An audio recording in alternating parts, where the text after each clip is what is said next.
Hello കൂട്ടുകാരെ, G അങ്കമാലിയിലേക്ക് ഒരിക്കൽ കൂടി സ്വാഗതം. നമ്മുടെ ചെറിയ UPSന്റെ ബാറ്ററി എങ്ങനെ സിമ്പിൾ ആയിട്ട് നല്ല പെർഫെക്റ്റ് ആയിട്ട് മാറ്റാം എന്നുള്ള വീഡിയോ ആണ് ഞാൻ ഇന്നിവിടെ ഉദ്ദേശിക്കുന്നത്. ഇതിനായിട്ട് ഞാൻ എടുത്തിരിക്കുന്നത് ഒരു സ്ക്രൂ ഡ്രൈവറും കോമ്പിനേഷൻ പ്ലെയറും ആണ്. അതായത് ഇത്രയും നീളമുള്ളതാണ് വേണം സ്റ്റാർ ടൈപ്പ്. അപ്പൊ നമുക്കിത് എങ്ങനെയാണ് അഴിക്കുന്നത് നോക്കിയാലോ. അപ്പൊ ഇത് അഴിക്കുന്നതിന് മുന്നേ നമുക്ക് ഈ UPS നേരെ തല കീഴായിട്ട് വെക്കേണ്ടതുണ്ട്. അപ്പൊ ഈ സ്ക്രൂ ഡ്രൈവർ ഉപയോഗിച്ച് ഈ സ്ക്രൂകള് ഊരിയെടുക്കാം. സ്ക്രൂ ഊരിയതിനു ശേഷം അത് ആദ്യം ഇരുന്ന പോലെ തന്നെ നമുക്ക് തിരിച്ചു വെക്കാം. അപ്പൊ നമുക്കിത് ഈ സ്ക്രൂളിലെ ചോറ്റുപാത്രമൊക്കെ തുറക്കൂലേ, അതുപോലെ സൂക്ഷിച്ച് ഇതൊന്ന് സൈഡിലേക്കോ അല്ലെങ്കിൽ ലെഫ്റ്റ് സൈഡോ അല്ലെങ്കിൽ റൈറ്റ് സൈഡിലേക്കോ അതൊക്കെ മാറ്റി വെക്കാം.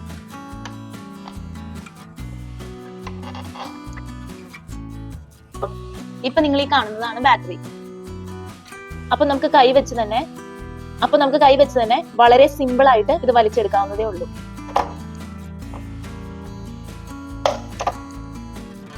ഇപ്പൊ നമുക്ക് കൈ കൊണ്ട് ഇത് കിട്ടിയില്ലെങ്കിലും ഈ പ്ലെയർ വെച്ചൊന്ന് വലിച്ചെടുത്താലും മതി.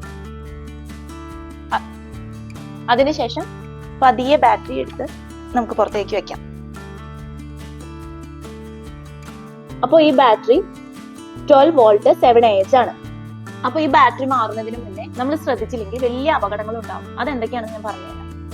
ഇത് ഫുൾ ചാർജ് ബാറ്ററിയാണ്, നല്ല UPS ആണ്. ഞാൻ നിങ്ങളെ ഒന്ന് ജസ്റ്റ് കാണിച്ചു തരാൻ വേണ്ടി എടുത്തുവെന്ന് മാത്രമേ ഉള്ളൂ. ഇതൊരു ഫുൾ ചാർജ് ബാറ്ററിയാണ്. ഇതിന്റെ വോൾട്ടേജ് ആണ് ഡിസ്പ്ലേയിൽ കാണിക്കുന്നത്. പുതിയ ബാറ്ററിയും ഇങ്ങനെ തന്നെ എടുത്ത് വെച്ചാൽ മതി. ഇങ്ങനെയാണ് നമ്മൾ ബാറ്ററി റീപ്ലേസ് ചെയ്യുന്നത്. ഫുൾ ചാർജ് ബാറ്ററിയിലാണ് ഷോർട്ട് സർക്യൂട്ട് സംഭവിക്കുന്നതെങ്കിൽ ഇതിന്റെ കണക്ടർ അടക്കം ഉരുകിപ്പോകും. നമ്മുടെ കൈയൊക്കെ മാരകമായിട്ട് പൊള്ളലേൽക്കാനുള്ള സാധ്യത കൂടുതലാണ്. കാര്യം ചെറുതാണെങ്കിലും ഇത് നല്ല പവറുള്ള ബാറ്ററിയാണ്. ഞാനൊരു ചെറിയ ഡെമോയിലൂടെ കാര്യം കാണിച്ചു തരാം. ഈ ചെറിയ കനം കുറഞ്ഞ വയർ ഉപയോഗിച്ച് ഈ ടെർമിനൽ ഒന്ന് ഷോർട്ട് ചെയ്യാൻ പോവാണ്. ഇതിപ്പോ ചെറിയ കേബിൾ ആയതുകൊണ്ട് ഇത് കത്തിപ്പോയി. സ്ക്രൂ ഡ്രൈവർ ആണ് വെക്കുന്നതെങ്കിൽ ഇതിന്റെ ടെർമിനൽ ഉൾപ്പെടെ ഉരുകിപ്പോവും. ഇത് കയ്യിലാണ് കൊള്ളണമെങ്കിൽ കൈയൊക്കെ തവിട് പൊടിയായി നാശമായി പോകും. അപ്പോൾ ഈ കാര്യം നിങ്ങളൊന്ന് പ്രത്യേകം ശ്രദ്ധിക്കണം. ബാറ്ററി ഇത് ഒരു മെറ്റൽ സർഫേസിലോ അല്ലെങ്കിൽ തല കീഴായിട്ട് വെക്കുകയോ ചെയ്തിട്ടുണ്ടെങ്കിൽ ഇത് കത്തിപ്പോവും. അപ്പോൾ ഈ ടെർമിനൽ ഷോർട്ട് ആവാതെ വളരെയധികം നിങ്ങൾ ശ്രദ്ധിക്കണം. അതുപോലെ ബാറ്ററി കണക്ട് ചെയ്യുമ്പോൾ പ്ലസും മൈനസും ഒരു കാരണവശാലും മാറിപ്പോകരുത്.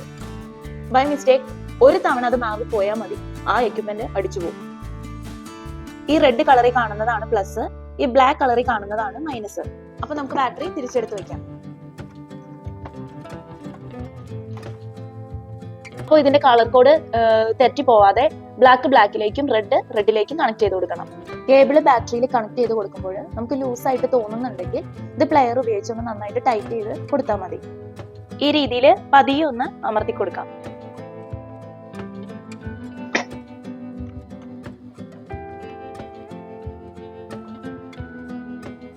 അപ്പോൾ ഞാനിത് ബാറ്ററി തിരിച്ച് കണക്ട് ചെയ്ത് വെച്ചു. ഈ ബോക്സ് നമ്മൾ തിരിച്ചടയ്ക്കുന്നതിന് മുന്നേ ഈ ബാറ്ററിയിലേക്ക് ചാർജ് വരുന്നുണ്ടോ ഇല്ലയോ എന്നുള്ളതും കൂടി ചെക്ക് ചെയ്യേണ്ട ആവശ്യമുണ്ട്. അതെങ്ങനെയാണെന്നും കൂടി നോക്കാം. അതിനായിട്ട് UPS കറണ്ടിൽ കുത്തി ഒന്ന് ഓൺ ചെയ്ത് കൊടുക്കുക. UPSന്റെ ഇൻപുട്ട് ഓൺ ചെയ്തതിന് ശേഷം ബാറ്ററി വോൾട്ടേജ് എന്തോരം ഉണ്ടെന്നുള്ളത് നമുക്ക് നോക്കാം. അത് ബാറ്ററി ഡിസ്കണക്ട് ചെയ്യാതെ തന്നെയാണ് നോക്കേണ്ടത്. ഇപ്പൊ ബാറ്ററിയിൽ 13.6 വോൾട്ടേജ് കാണിക്കുന്നുണ്ട്. അപ്പൊ പലർക്കും ഡൗട്ട് തോന്നിയേക്കാം, ഇത് ബാറ്ററിയുടെ വോൾട്ടേജ് ആണോ അല്ലെങ്കിൽ ചാർജ് ചെയ്യുന്നതിന്റെ വോൾട്ടേജ് ആണോ എന്നുള്ളത്. അതിനും മാർഗമുണ്ട്. ഇതുപോലെയുള്ള UPS ഓൺ ആയി കിട്ടാനാണ് മിനിമം വോൾട്ടേജ് വേണ്ടത്. എന്നാൽ UPS ഓൺ ആയി കഴിഞ്ഞാൽ ഇൻപുട്ട് ഓൺ ആയിരിക്കുന്ന സമയത്ത് ബാറ്ററിയുടെ കണക്ഷൻ ജസ്റ്റ് ഒന്ന് ഡിസ്കണക്ട് ചെയ്താലും UPS ഓഫ് ആയി പോവില്ല. അപ്പോൾ ഇത് ചാർജിങ് നടന്നുകൊണ്ടിരിക്കുന്ന UPS ആണ്. ഞാൻ ലൈവായിട്ട് ഇതിന്റെ കേബിൾ ഒന്ന് ഊരി വലിച്ചെടുക്കാം. അപ്പൊ ഇത് ലൈവായിട്ട് നടക്കുന്ന UPSന്റെ കേബിൾ ഞാൻ വലിച്ചു ഊരുകയാണ്. ചാർജ് നന്നായിട്ടാണോ നടക്കുന്നതെന്ന് അറിയാം. ഇപ്പൊ ബാറ്ററിയിൽ കണക്ട് ചെയ്യാതെ തന്നെ UPSന്റെ കേബിളിൽ മാത്രമാണ് ഇത് കണക്ട് ചെയ്തിരിക്കുന്നത്. 13.6 വോൾട്ടേജ് ഈ മീറ്ററിലേക്ക് വരുന്നത് നമുക്ക് വ്യക്തമായിട്ട് കാണാം. അതായത് ബാറ്ററിയിലേക്കുള്ള കേബിളിൽ കൃത്യമായിട്ട് ചാർജ് വരുന്നുണ്ട്. അപ്പൊ നമുക്ക് ചാർജിങ് വോൾട്ടേജ് വരുന്നുണ്ടെന്നുള്ളത് വ്യക്തമായിട്ട് ഉറപ്പായി. അപ്പൊ ഞാൻ ബാറ്ററി തിരിച്ച് കണക്ട് ചെയ്തു. അപ്പൊ നമുക്ക് കവർ അടച്ച് സ്ക്രൂ ഒക്കെ ഇട്ട് കൊടുത്ത് പഴയ പോലെ സെറ്റ് ചെയ്യാം.